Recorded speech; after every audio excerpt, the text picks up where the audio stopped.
what I realized and sort of have found the balance over time is that having a nice balance of being really clear on what I want, but also being open to things coming in that might get me there in a different way that I wasn't expecting, and to have this balance between generating exclusively and receiving and sort of being a yes to things that are not, that I wasn't planning for, and having a nice balance between the two of those. And that makes for a really interesting career that I don't get bored of, and it also makes for an intentional one.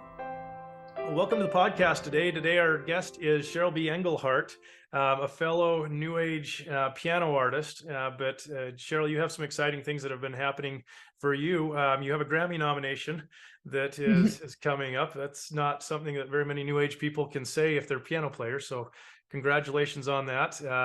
Those Thank who you. aren't familiar with her work, definitely go check it out. She is you've had over 40 placements on TV and film type of licensing opportunities. But one of the things I think is really interesting is you were telling me that you are a coach, but you're a certified trauma coach as well. And so you just got a really interesting resume to share with the audience today. But Cheryl, tell us a little bit about fill in the blanks of where I missed, and then tell us a little bit about how you ended up in a music career. Well, thank you. No, I mean, you kind of covered a lot of stuff there. I'm happy to be here, and I appreciate talking to you and anyone that's listening. And yeah, I mean, this Grammy nominated album, The Passenger, is my 7th album. Ironically, my first to not be performing on an acoustic grand piano or using vocals, which are the two things that I historically have done a lot of and get called for composing for films and commercials for those skills. It was something I created on a train. It's an ambient album that has a bunch of different guest artists on it. So there is an acoustic element to it. So it feels sort of that new age ambient crossover. So to keep talking about piano, I'm like, it's so funny that it's not even Grammy is like not even a piano. I mean, there's piano sounds on it, but yeah. But I did start playing the piano when I was little. Yeah. With that album, you've got such a cool story behind it with being a passenger. And I think you did it even kind of almost post-COVID, or still probably had a little bit of the COVID restrictions on it, which made it even more interesting to film. It was and record. Totally COVID. It was like the peak of COVID in early 2022. It was the reason the Grammys got moved. I was going to, take the train to go from New York to Los Angeles and just sort of make it a trip out of it to go attend the Grammys just as a voter, as an attendee. And they moved the Grammys because of this COVID peak to April. So, it was one of those. Yeah, we were definitely in it for sure.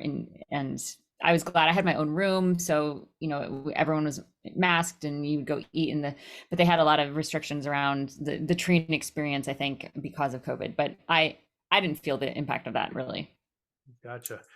Well, let's rewind back to how did you end up, did you grow up wanting to be a piano player? Did your parents encourage it?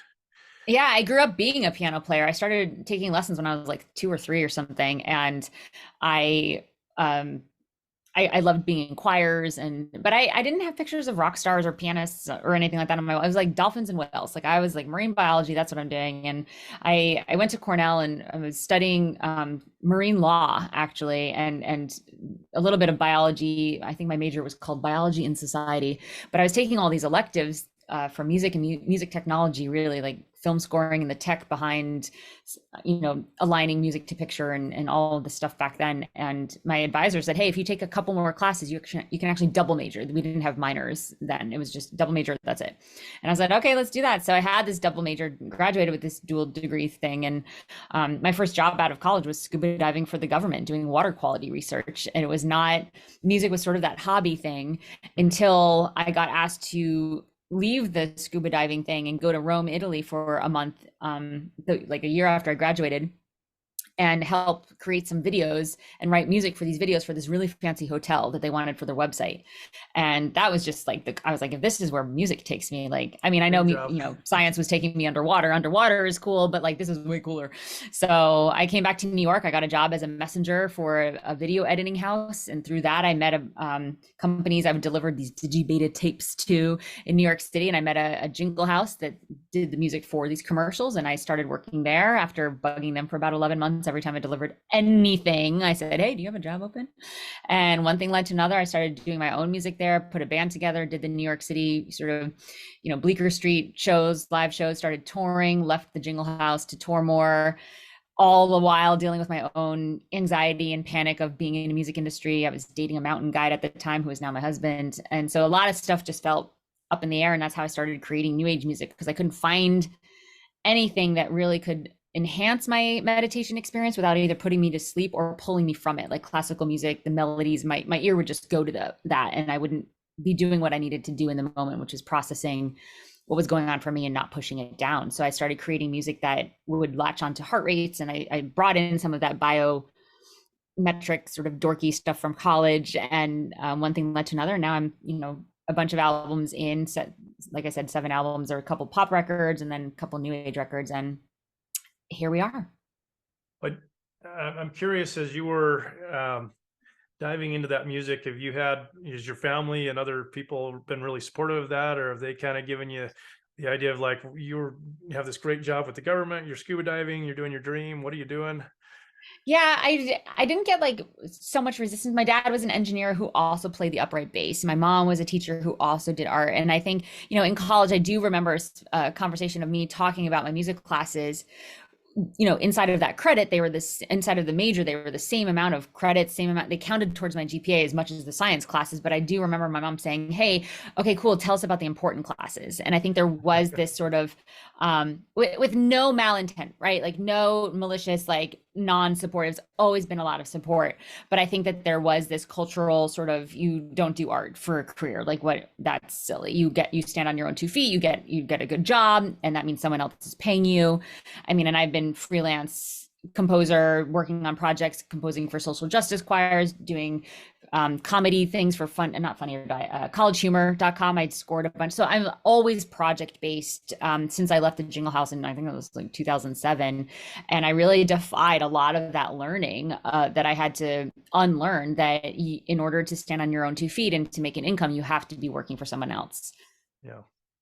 But they 100% supportive, to answer that question in a short that's answer. awesome. No, it's in the way they know how to best, right? To hear all these stories, I think everybody has their own story with how they get there. It's interesting how many of us maybe didn't intend to do the music career, but through a whole bunch of weird winding roads, we end up doing what we're doing.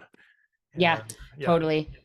For a long time, I was a yes to opportunities, meaning I didn't really know what I wanted the career to look like. I just was like, oh, this friend is a producer for College Humor, a friend of a friend. I should tell her that I do music. And then boom, I'm writing music for College Humor videos. And then like, and so it's sort of like I would speak up and turn small opportunities into the opportunity, but it was never like, I'm going out and getting this. And I started realizing that I was getting a little exhausted because I felt like my life wasn't my own. Like I was saying yes to things that were taking me down roads that were like very cool. And I had this whole, like, most musicians would kill for this opportunity. Like I should be liking this. I should be grateful, like a lot of shoulds. And for me, a should is a very good red flag that like something's up and I need to take a look at something. And so then I went the complete other way, where I was like, okay, I'm going to declare everything I want. I'm going to go after it. And I sort of put these blinders on. I'm like, let me really define what I want, get clear, because clarity is the key to everything, which I still believe. But then I became exhausted in a different way, because then I was responsible for generating 100% of everything, like the opportunities, the people, the money, and like what I realized and sort of have found the balance over time is that having a nice balance of being really clear on what I want, but also being open to things coming in that might get me there in a different way that I wasn't expecting. And to have this balance between generating exclusively and receiving and sort of being a yes to things that I wasn't planning for, and having a nice balance between the two of those. And that makes for a really interesting career that I don't get bored of. And it also makes for an intentional one. Yeah. So, let's talk a little bit about, so it's not, I don't think I've ever met anybody that has the name coach and trauma inside of a title. So talk more about what that is and what does that mean? Yeah. Trauma informed coach, I've been into personal development and my own growth, and some of my biggest results that I got in my own career were when I was working with a career coach, and I knew there was something there about taking those blinders off, being seen by someone else, being a mirror, having a different perspective. So I had been in a program where you get trained to be a career coach, and with a little bit of like personal sort of life coach stuff for over 15 years. And I had a ton of training in that, and have always really found it interesting to, I get asked to speak on a lot of music business panels, and I hear a lot of the same questions. And to be able to answer those from a place of, let's look at what's blocking you instead of, well, here's what I did. There's 100 ways to get on TV placements. There's 100 different ways to get on Spotify playlists. There's 100 ways to tour successfully without losing money. I know what I did that worked, but that may not be the way for you to do it. And I see a lot of people that call themselves coaches in the music marketing world, they're actually just sharing their stories and or their opinions, and it's advice, which is a beautiful thing to get, and it's a perspective, but it's not actually getting to the core of what's stopping that person. It's usually not that they need the newest marketing strategy or that they need to do like put more time or money into something. It's usually because there's some element of unconscious self-sabotage that got trained from when they were really young. Like if you grew up I'll give you an example. If you grew up in a household where you had a parent or maybe both parents were unpredictable in terms of their moods or how they treated you, and there was like an element of chaos, that chaos got normalized and it turns into your comfort zone, even though it doesn't feel comfortable. Chaos, for just using this one example for this one type of person, is the norm. So if you get into a situation where there's a possibility for stability, financial stability or relationship stability or something, that's outside of your comfort zone. So your body is going to subconsciously somehow sabotage that peace, that stability, because it's not chaos, it's not familiar, and we got to get back inside of the familiar.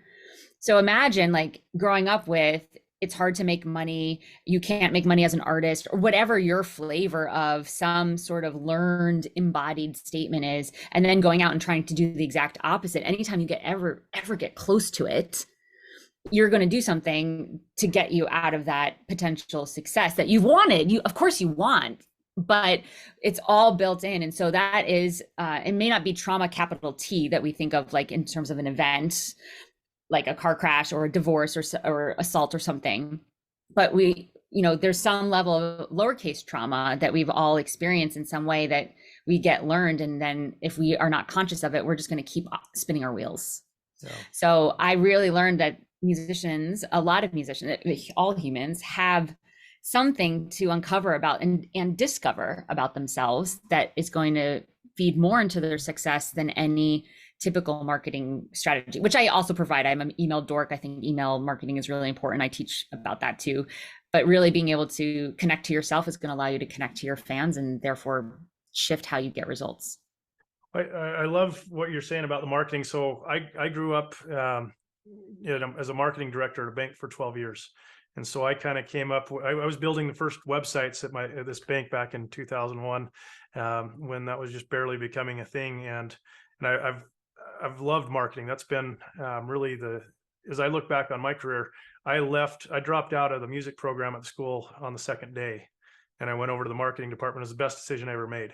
And what I'm hearing from you is you're geeking out on this marketing nerdy stuff, and I love that. But I think for a lot of musicians, one of the most valuable skill sets that I see a lot of really musically talented musicians have is they either lack the marketing know-how, or they refuse or don't want to at least explore that, and they want to kind of push that responsibility of telling their story or marketing themselves off onto somebody else. And I think as I see a lot of really successful people in the music business, they've typically figured out how to master the marketing side. I'm curious for your thoughts on how you ended up deciding that you wanted, how did you learn your marketing thing, and what pushed you to that?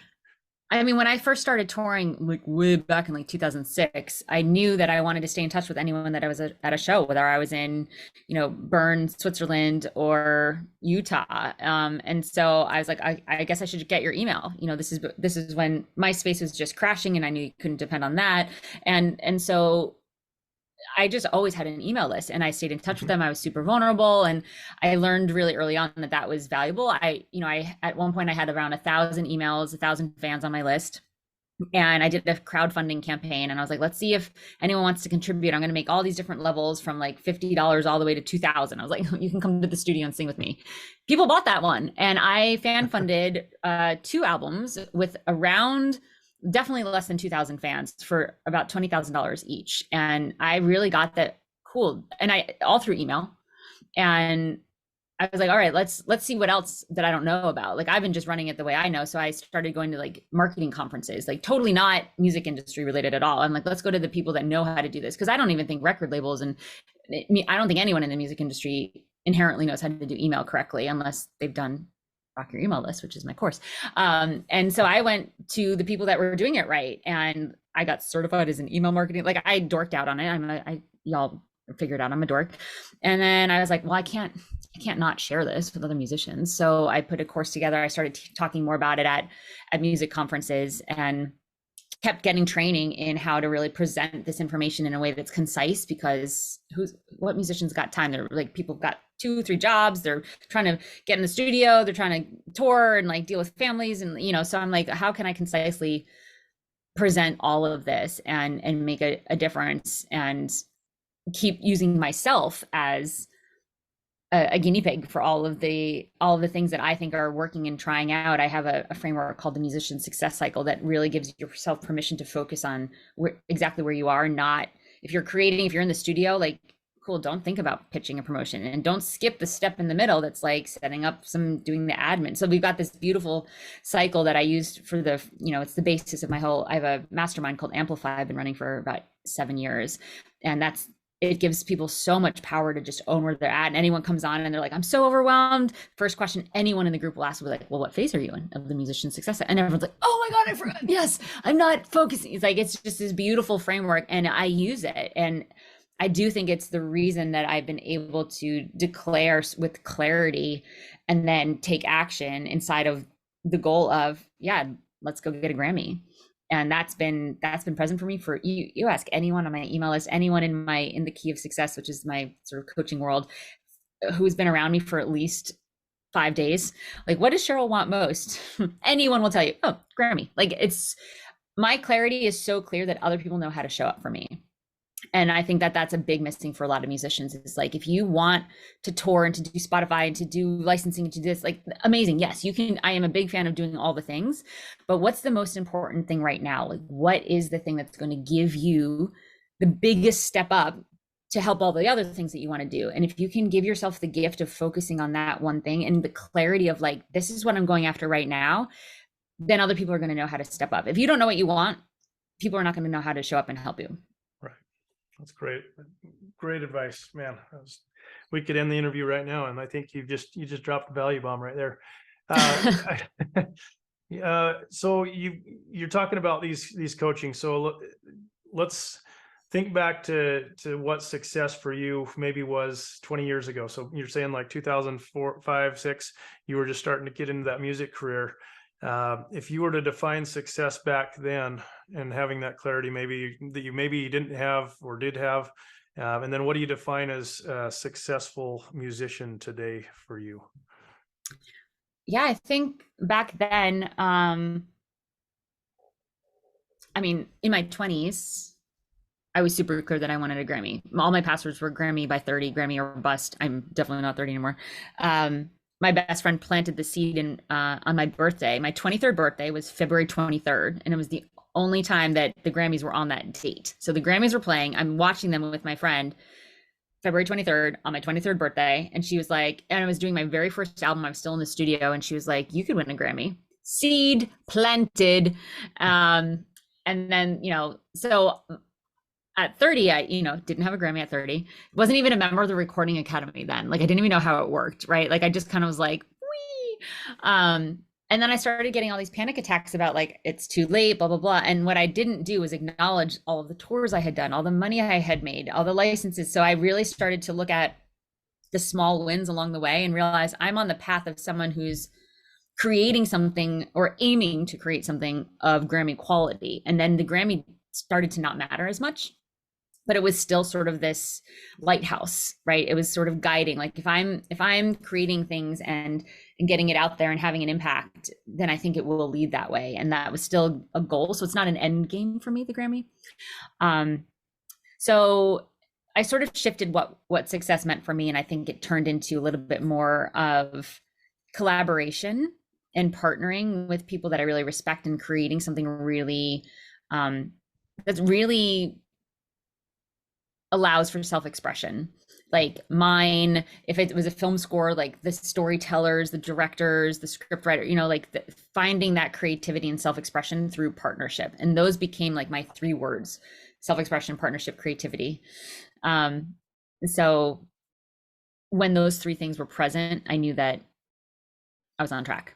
So it's interesting how you've been focused for so long on that Grammy, and now it's possibly going to happen for you, maybe not. But I love, so the collaboration is where you really ended up finally finding that, at least the nomination, right, for you. Yeah. And my guess is that probably has been even more fun and more fulfilling, so call it the success, or that. I think people, as I talk to a lot of people about success, fulfillment seems to be where they really find the joy. Like success seems to be a little bit fleeting, of like, oh, I achieved the thing and now what? Right. Yeah, because as you achieve bigger things, you're actually building a bigger body, meaning like you're expanding your capacity to deal with bigger things. Bigger problems, bigger criticisms, bigger whatever comes with every time you achieve one of your goals. So of course that's not going to be the end all be all success. And to me, maybe success is just constantly coming up with really satisfying goals. Like that could be success. So to me, success is, you have to define it. There is no success for some people it is financial. I'm making 100% of my money from, or paying all my bills from music. Like great. And when you start paying all your bills, like paying all your bills is boring. Like, do you want to create wealth? Do you want, like, what's after being able to pay your bills, right? Because that is going to start to feel really small. And right now it might feel really big and a big challenge. And at some point you're going to normalize the big stuff so that it feels normal. And then you're like, cool, now it's big. And that's just growth, right? And that's my happy place. I like to live in that growth and expansion. Well, and I think what's I've also found is, as people have reached that growth and found that success or whatever with the financial or just with their music in general, what typically happens is they want to teach other people or share that. And I think in a lot of ways, the happiness and joy that these really just amazing people do is they want to give back. It's almost like they're like, okay, I've gotten to the top of the mountain. I want to bring more people with me so they can feel that same thing and speed up their journey, right? Yeah. I mean, the big thing for me is just like not having a lot of independent women musicians showing what's possible. And I think when they do get into a place of like, this is what's possible, there are a lot that are, but I think they're also just like, it does feel like there's twice as much hustle and twice as much work. Like there's not a lot of time to be like, cool, now I have the time and the luxury of being a woman in this very male-centric industry to give back. And not to say that there are a lot of organizations and a lot of women that are doing that. And I do see inside of the marketing world and inside of the coaching that it is, especially with independent musician communities, very male driven. So I do feel like that's important to just be someone that's like, this is what's possible. This is how I did it. This is what I'm particularly doing. These are the hurdles that I experienced. These are the self-sabotaging habits that I had to break.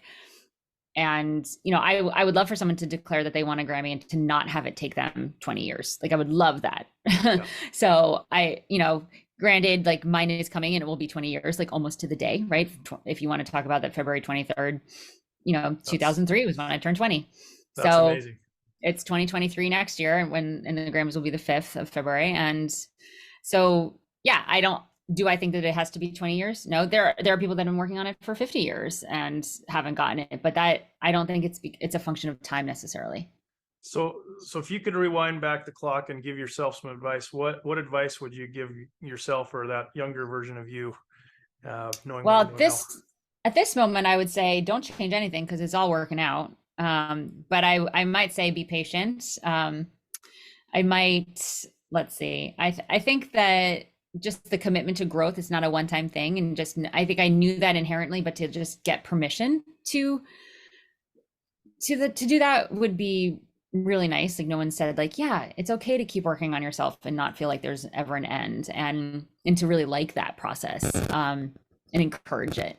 So I think that that's important. And the title of my album being The Passenger, I called it that because I felt like I was getting to a point of really trying to like force the outcome, and things weren't happening the way I wanted to. And I was like, what if I just let go and let someone else drive? And not necessarily from a point of laziness or weakness, but more from a point of trusting the process, trusting my own skills, trusting the universe, trusting my partner. Like, what would it look like to be a master passenger versus someone who always needs to force this outcome and do it themselves and do it alone, which is a very common independent musician thing, is like, I can do it myself, I might as well.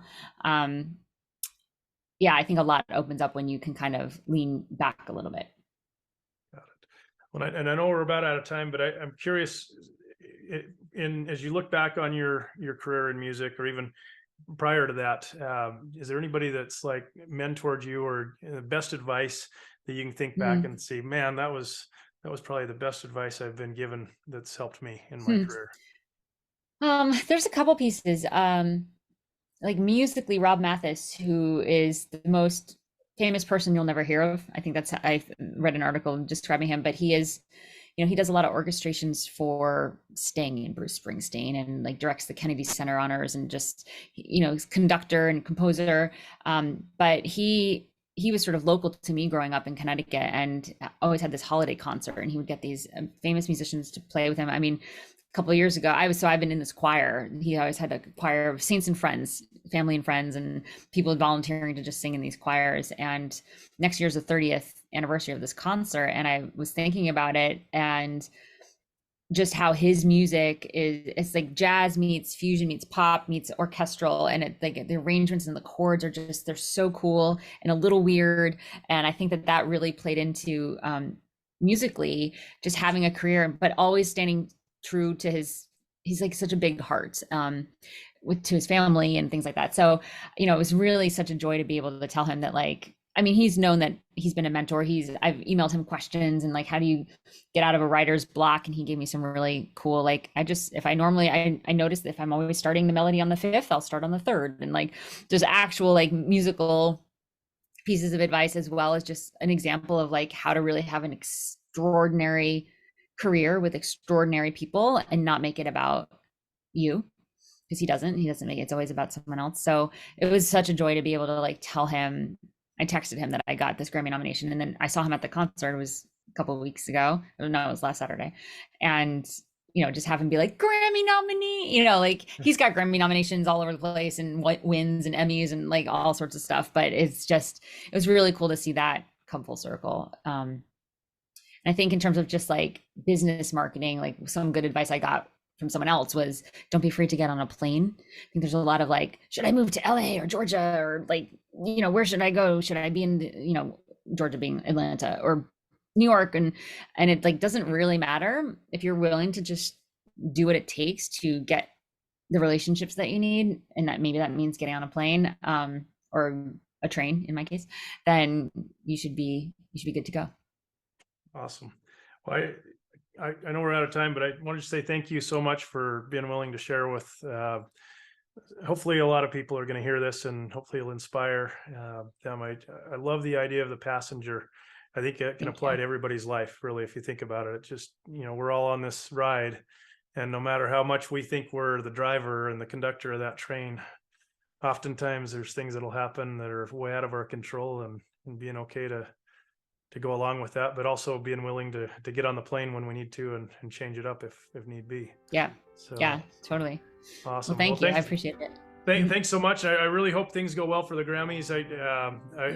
I'm be cheering you on. I'm not a vote for the Grammys, but if I were, you'd have my vote. I've listened nearly the whole album now, more than once even. So thank you. Congratulations on that nomination, and best of luck.